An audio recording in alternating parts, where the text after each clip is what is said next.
Vijay మాల్యాని pass అప్పగించాలని చెప్పేసి London ప్రభుత్వాన్ని కూడా కోరుతున్నారు. Thank you Krishna Manohar.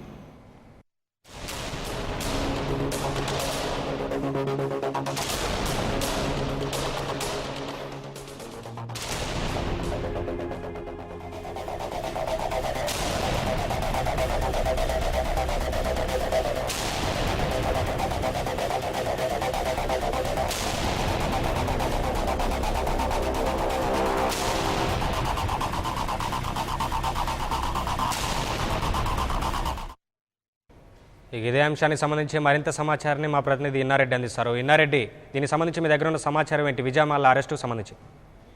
నవీన్, దీనికి సంబంధించి దాదాపు 9,000 కోట్ల రూపాయల బ్యాంకుల రుణాలు ఎగ్గొట్టిన కేసులో ప్రస్తుతం విజయ్ మాల్యాను లండన్ పోలీసులు అరెస్ట్ చేసినట్టు కొంత సమాచారం అంతా ఉంది.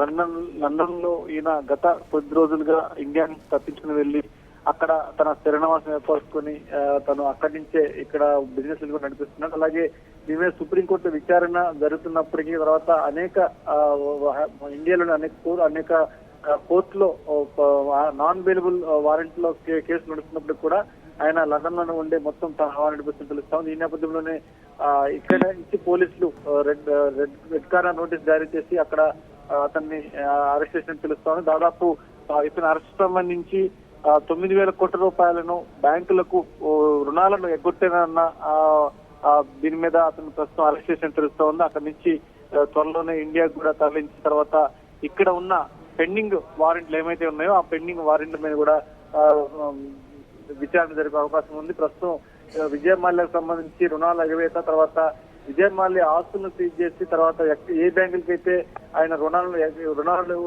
తిరిగి చెల్లించకుండా ఎగ్గొట్టాడో ఆ బ్యాంకులకు రుణాలు చెల్లించే విధంగా ఏర్పాటు చేయాలని చెప్పిన గతంలోనే సుప్రీంకోర్టు ఆదేశాలు జారీ చేయడం తర్వాత ఆయన సంబంధించిన కొన్ని ఆస్తులను కూడా ముంబై, ఢిల్లీ తర్వాత కొన్ని ప్రాంతాల్లో ఉన్న ఆయన సంబంధించిన ఆస్తులను కూడా సీజ్ చేసి అలాగే వేలానికి కూడా వేయడం జరిగింది.